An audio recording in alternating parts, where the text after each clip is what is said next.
Les dimanches 20 et 27 novembre prochains, dans 10 228 bureaux de vote, les Français vont pouvoir venir participer à la primaire de la droite et du centre. Vous allez, à l'occasion de cette vidéo, pouvoir découvrir l'ensemble des opérations de vote, de l'ouverture du kit de vote jusqu'à la fin de la journée, le mécanisme de remontée des résultats. L'ensemble de cette opération devra respecter des règles que nous avons conçues en nous inspirant de l'élection présidentielle. Leur respect est absolument déterminant pour que ce scrutin se déroule au mieux et ne soit ni contestable ni contesté. J'insiste tout particulièrement sur la nécessité pour chacun d'entre vous, président et assesseur, d'être bien présent à l'ouverture et à la fermeture des bureaux de vote, c'est-à-dire à 8h et 19h. Quelques jours avant le scrutin, chaque président de bureau de vote devra retirer son kit de vote dans un point de retrait départemental. Ce carton, ouvrez-le avec précaution, il doit vous servir pour les 2 tours. Lors de son retrait, vous devez vous assurer qu'il contient bien les cahiers de décharge et d'émargement de votre bureau. Attention, cette vérification doit se faire sans ouvrir l'enveloppe transparente et scellée dans laquelle ils sont conservés. Le kit regroupe l'intégralité du matériel dont vous aurez besoin pour organiser et tenir votre bureau de vote. Cahiers de décharge et d'émargement, bulletins et enveloppes, signalétique, stylo, badge, tirelire, procès-verbal et tout le reste du matériel. Avant l'ouverture, vous devez préparer votre bureau avec vos assesseurs, disposer les cahiers de décharge et d'émargement sur les tables correspondantes, installer les bulletins de vote dans l'ordre du tirage au sort de la haute autorité, apposer les affiches prévues sur les murs du bureau. Mettre de côté le matériel qui vous servira pour le 2e tour. Vérifiez que l'urne est vide.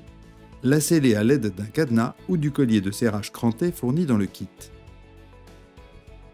Quand tout est prêt, vous devez signaler que votre bureau est complet et ouvert sur le site de la haute autorité. Un bureau ne peut être ouvert que s'il est complet avec un président et 3 assesseurs. Vous pouvez alors commencer à accueillir des votants.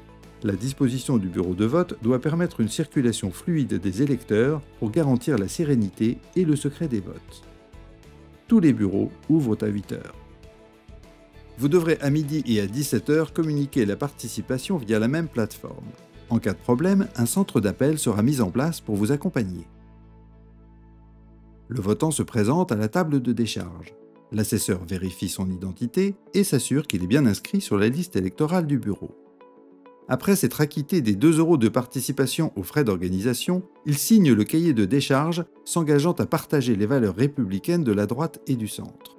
L'assesseur remet une enveloppe de vote au votant. Il récupère les bulletins des différents candidats. Le votant s'isole pour choisir son candidat. Il se présente à l'assesseur en charge de l'émargement en fonction de son nom de famille. Il vote. Puis, signe le cahier d'émargement. Un formulaire contact est à la disposition des participants pour laisser leurs coordonnées s'ils souhaitent être sollicités dans le cadre de la campagne présidentielle. Les bureaux de vote ferment à 19h. À la fermeture du bureau, les membres du bureau comptent le nombre de signatures sur le cahier de décharge et l'inscrivent sur le procès-verbal dans la partie « Observation ». Les membres du bureau comptabilisent l'argent récolté au titre des frais de participation et sécurisent l'argent dans les sachets prévus à cet effet. Un sachet pour les billets et un autre pour les pièces. Le montant collecté est inscrit sur le bordereau à remettre dans chaque sac de remise de fonds avant de le fermer. Les membres du bureau signent le cahier d'émargement. Les membres du bureau comptent le nombre de signatures sur le cahier d'émargement et l'inscrivent sur le procès-verbal.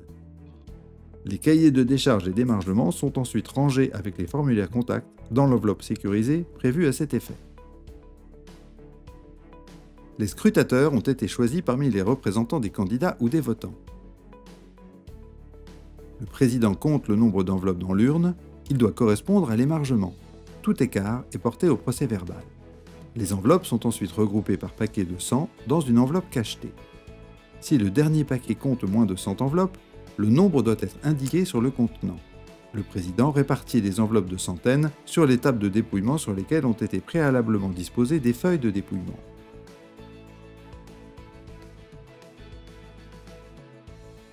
Il y a 4 scrutateurs par table. Le premier ouvre l'enveloppe, le deuxième lit à voix haute le nom du candidat, le troisième et le quatrième pointent les suffrages.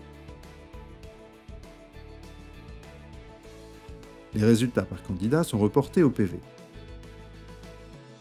Les bulletins et enveloppes dépouillées sont remis dans les enveloppes de centaines, sécurisées et scellées jusqu'à expiration du délai de recours.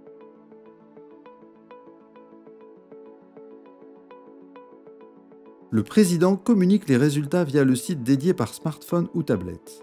En cas de difficulté, il contacte le centre d'appel de la haute autorité.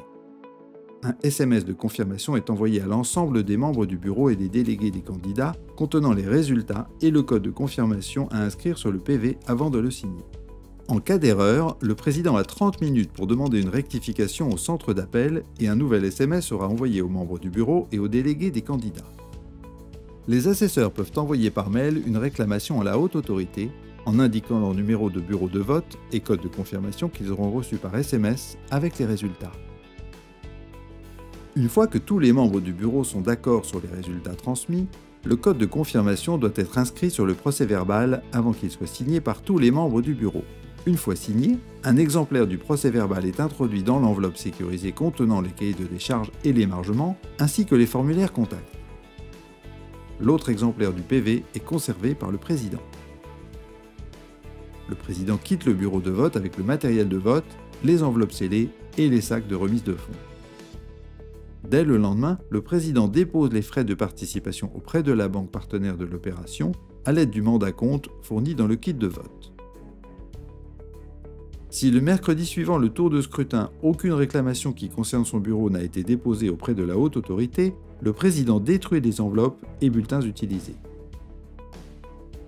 Le jour du second tour, avant l'ouverture du bureau, les membres du bureau s'assureront de l'intégrité de l'enveloppe sécurisée contenant les cahiers d'émargement et de décharge. Ils vérifieront également qu'aucune signature n'a été apposée dans la colonne du deuxième tour.